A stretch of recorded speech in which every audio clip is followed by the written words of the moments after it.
Buenos días, mi nombre es Orlando Acevedo Galvis, estudiante del curso de Lengua Materna 2 de la Universidad Nacional Abierta y a Distancia. El día de hoy voy a hacer la presentación del capítulo 1, la introducción del libro El español en contacto con otras lenguas de Carol A. Klee y Andrew Lynch. Vamos a hablar del contexto como tal del libro. Entonces, el libro como tal va a tener un contexto de 3 objetivos. El primero de ellos nos va a hablar sobre las áreas de contacto lingüístico en el mundo. El segundo contexto que vamos a hablar de este capítulo va a ser las bases teóricas para el estudio de las lenguas en contacto, y como tercer objetivo nos va a tratar sobre unos conceptos y unos términos utilizados para poder comprender el contexto de todo el libro. Los conceptos que se van a manejar principalmente van a ser el concepto de lenguas, el concepto de contacto de lenguas y el concepto de bilingüismo, importante para poder tocar el tema. Vemos acá en esta presentación una estadística de cómo el contacto del español con otras lenguas a nivel mundial en otros continentes se ve reflejado. Podemos observar entonces que en el área de América Latina, en el continente americano, el contacto del español con otras lenguas es muy reducido, es muy mínimo. Estamos hablando que alrededor de 470 millones de personas hablan el español en América, en el continente americano. Vemos la influencia del español también en otro continente como en Europa, que también es muy mínima. Estamos hablando del país de España, prácticamente es el único país con el habla del español, y vemos otros países como África, otros continentes como África, Asia y Oceanía, donde el contacto del español con otras lenguas se ve muy mínimo. Si podemos ver la línea, que es la que nos representa la influencia del español en todos los continentes, nos podemos observar que es prácticamente por debajo de un dígito. En este esquema podemos entonces observar de manera gráfica mucho mejor cómo es la influencia del español en todo el mundo. Entonces, como podemos ver, la parte en rojo es lo que nos va a representar el español en cada uno de los países donde se tiene el manejo de esta lengua, bien sea como lengua materna o como una segunda lengua. En el primer capítulo, el contacto del español con otras lenguas, es muy importante tener en cuenta cómo el español ha evolucionado. En este mapa podemos observar la influencia del español en sus principios. Originalmente estamos hablando del país de España, donde el español tuvo contacto con muchas otras lenguas romances. En este caso, en el norte de España y el sur de Francia, vemos la región limítrofe donde nació o se pudo haber originado el castellano que es hoy actualmente, por la región de Castilla. A partir de ahí, de esta región, podemos ver que la influencia del español con esta lengua produjo el castellano. Aquí en este gráfico podemos observar la influencia del español en contacto con las primeras civilizaciones prehispánicas en Sudamérica. Entonces podemos ver en el caso de Colombia las lenguas maternas en cada uno de los países que originalmente existía, y que hoy en día prácticamente estamos hablando que se ha reducido drásticamente a que en algunos países ya la lengua materna ya no se ha hablado. En este caso entonces podemos hablar como lenguas como el quechua, el aymara, donde es prácticamente nulas. En países como Colombia, Ecuador y Perú y Bolivia, podemos ver que la influencia del quechua en muchos de esos países es prácticamente nula, mientras que en otro la lengua materna se ha conservado e inclusive pues ha tenido variaciones por la mezcla y el contacto con el español. Otros países donde se refleja y es muy notorio es en el caso de Paraguay, donde el idioma oficial en el país de Paraguay era el guaraní, el contacto del guaraní con el español fue prácticamente nulo. Hasta el día de hoy podemos observar que el 81% de la población habla su lengua materna. Eso se debió que en la época de la colonización, la difícil posición geográfica en la que se encontraba esa región para los españoles y para la iglesia era muy difícil poder tener el acceso y eso fue lo que influyó para que el contacto del español con este tipo de lenguas no se viera afectado. Otros países también podemos ver como Uruguay, donde en la frontera Uruguay y Brasil se han hecho unas variaciones tanto de la lengua materna como del español, donde encontramos idiomas como el fronterizo, que es lo más común, el español con el portugués. Aquí en este mapa, estos dos mapas, podemos ver entonces la influencia en esa época de cómo el español se introdujo, ya porque la Iglesia Católica pues tenía en su opción principal poder evangelizar y llevar su misión evangélica en toda América. Entonces vemos como algunos de los idiomas, como en el caso del Imperio Azteca en México, su idioma, que era el náhuatl, en esta región, como podemos ver, donde habían llegado. Entonces hubieron unos idiomas donde se desplazaron muchísimo más y rompieron mucho más la frontera, precisamente por la situación de la colonización. Entonces aquí es donde vemos como en México el náhuatl, que hoy en día como lengua materna solamente el 6.2% la habla, pero en la época de la colonización su expansión fue muchísimo mayor, alcanzando lo que hoy actualmente es el continente centro de Centroamérica.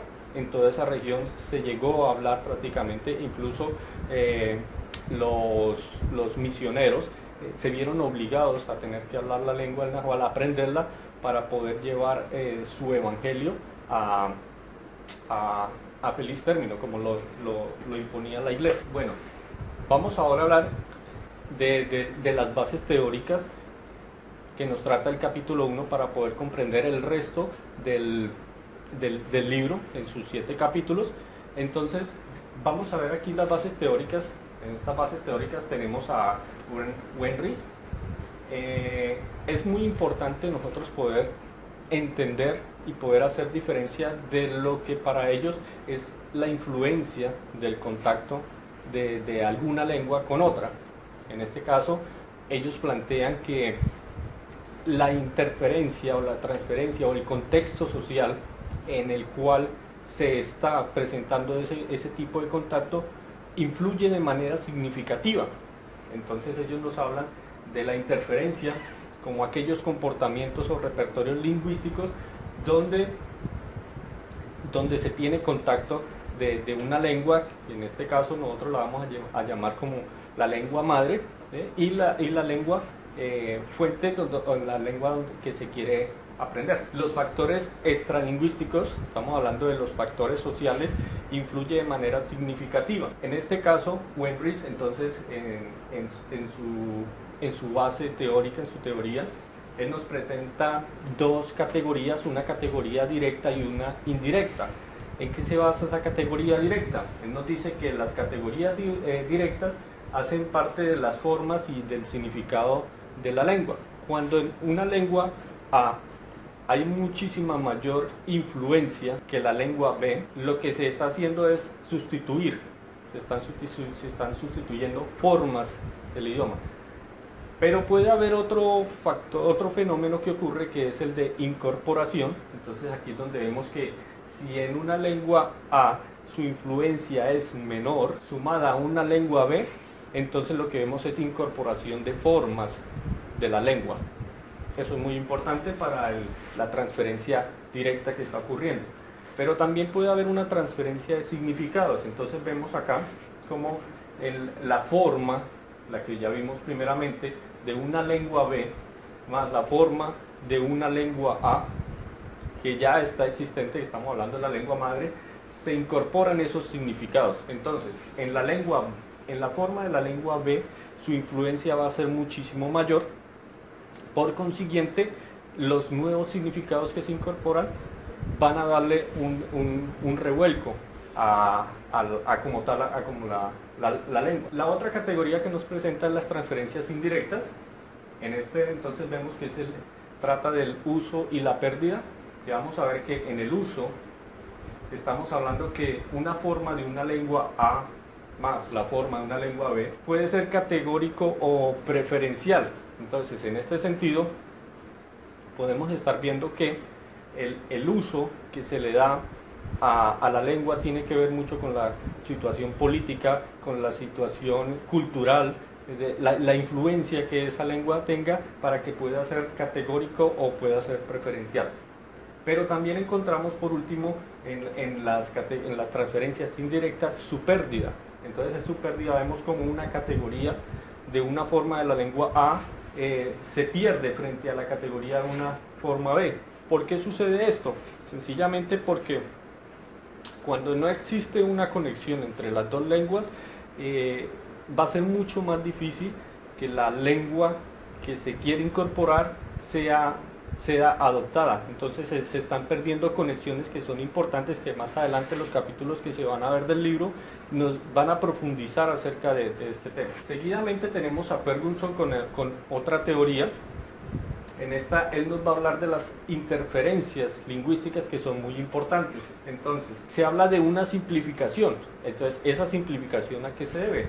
A que existen unos factores tanto de reducción como de eliminación de algunas estructuras lingüísticas. Tenemos también una teoría de Thomas y Kaufman, donde ya vemos dos conceptos muy parecidos, pero ya ellos nos hablan del préstamo y de la interferencia lingüística. Cuando nosotros estamos hablando de un préstamo, sencillamente cuando, como vemos aquí en el gráfico, en el primer gráfico, la lengua nativa se ve envuelta en muchísimas otras formas o expresiones lingüísticas que con el tiempo, puede durar muchos siglos, pueden durar muchos años, van haciendo que se vaya convirtiendo en una lengua nativa.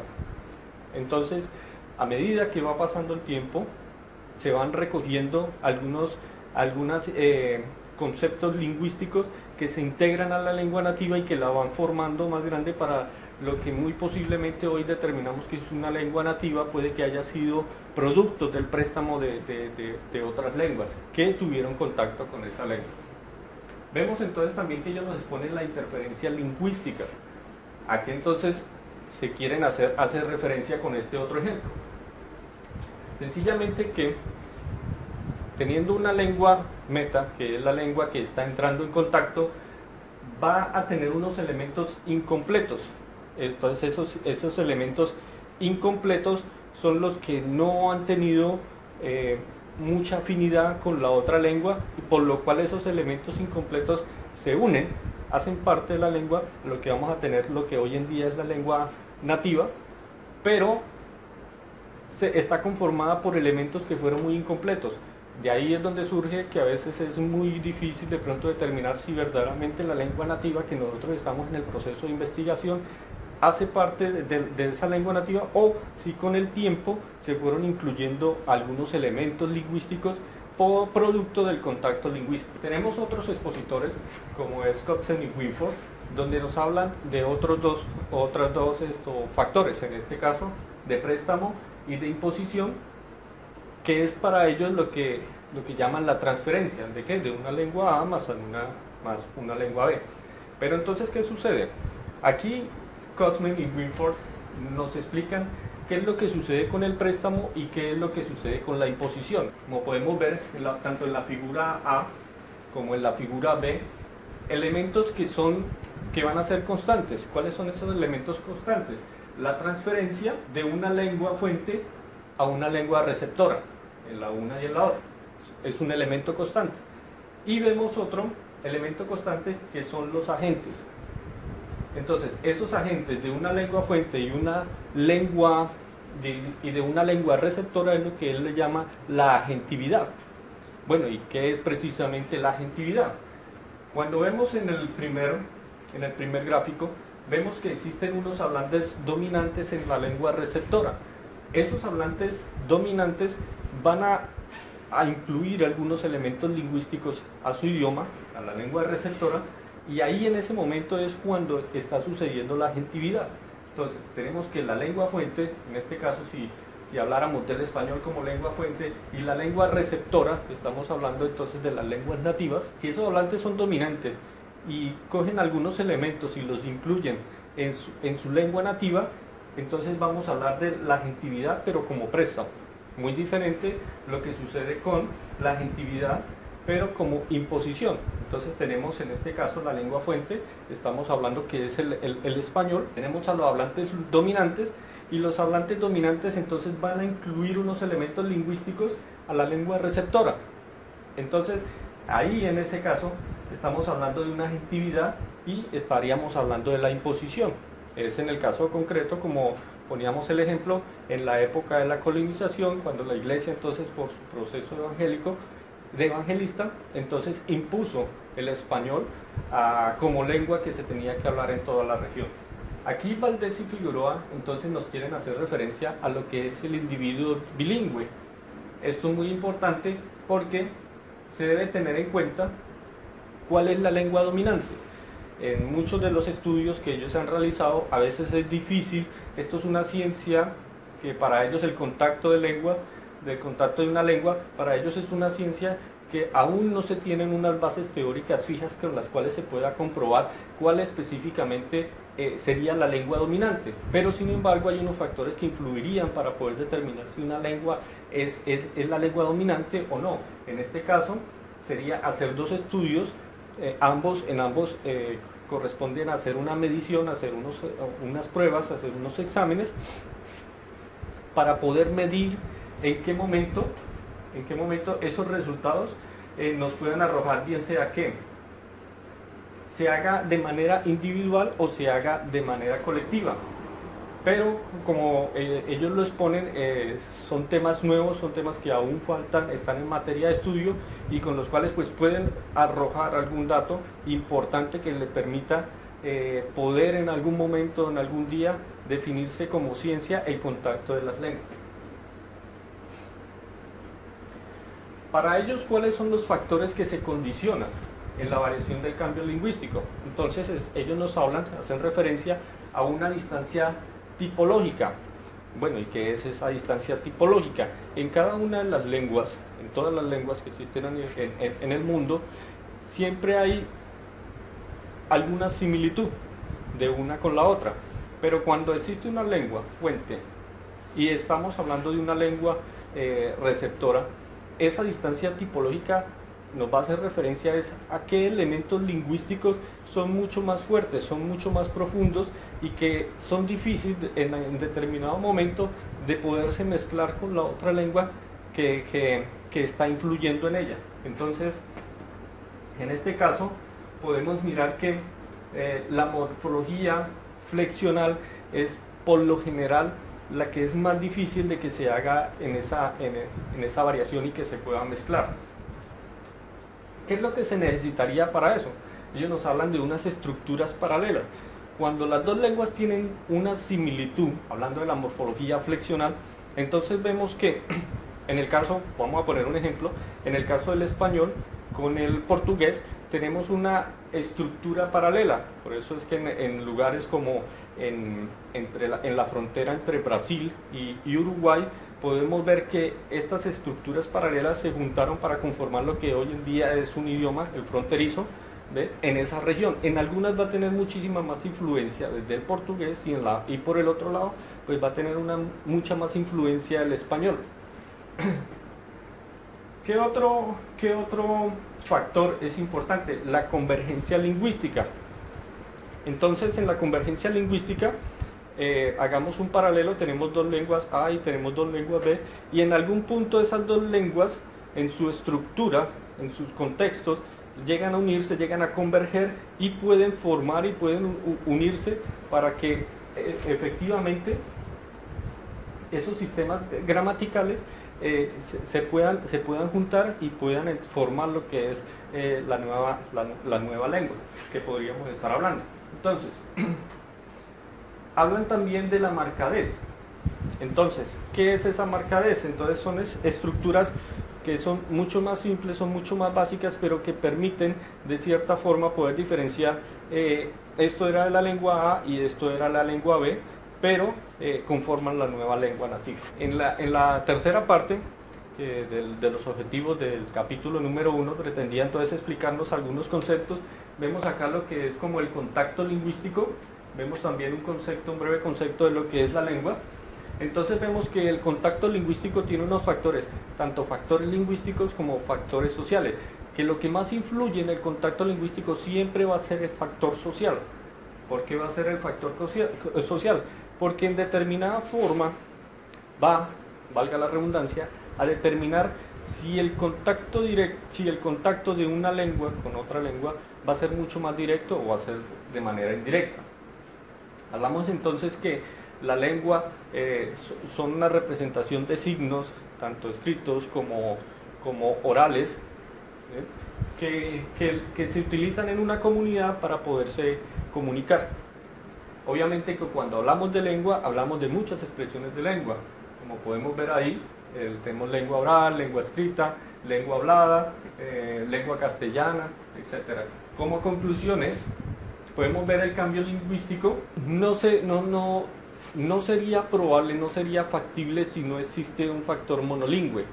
Entonces, en este caso, ¿cómo lo explicamos? Determinamos que alguien es monolingüe cuando se puede determinar mediante una ciencia que esa persona en sus estructuras gramaticales, en la forma de comunicarse, utiliza una sola lengua. Hablamos de un monolingüe. En este caso podríamos estar hablando que muchos de los habitantes en Colombia son monolingües porque hablan el español. Pero ¿cuándo podemos hablar entonces de que es bilingüe? Hablamos de que una persona va a ser bilingüe cuando tiene dominio sobre dos lenguas. Pero entonces volvemos nuevamente a la pregunta de cómo podemos determinar en cuál de las dos lenguas fue primero monolingüe. Hablamos acá como otra conclusión de los préstamos directos, hablamos también de la simplificación, hablamos también de las estructuras paralelas, y lo habíamos explicado anteriormente, y los procesos de pérdida lingüística. Entonces, muchos de estos temas se van a profundizar en los otros capítulos con los otros compañeros para que nosotros tengamos conocimiento. Tenemos también una breve definición de lo que es la transferencia y, bueno, lo que es la lengua. Básicamente, pues la presentación del primer capítulo lo que nos quiere es mostrar cómo esas bases teóricas influyen de manera significativa a lo que hoy en día el contacto del español con las lenguas nativas que existieron acá en Colombia y en toda América y en todo el mundo. Entonces han llevado a que el español haya tenido muy posiblemente el éxito que tiene ahora, o si por el contrario ha sido un factor influyente para que las lenguas maternas se hayan perdido, y si por el contrario debería haber sido diferente la situación del español, el contacto con otras lenguas, y que no se vieran este tipo de procesos. Pero el factor social en esa época, y que hoy en día juega un papel muy importante, influye de manera significativa. El caso tal que estamos viviendo en el día de hoy con el idioma del inglés es el mismo caso que se vivió hace 500 años del español, cuando se introdujo al continente americano. Entonces vemos que el inglés, en su auge expansivo también de la globalización, también va a tener una influencia importante en las demás lenguas, en el caso de aquí en Sudamérica y en toda la región en todas las regiones del mundo. Esa sería la presentación del primer capítulo. Muchas gracias.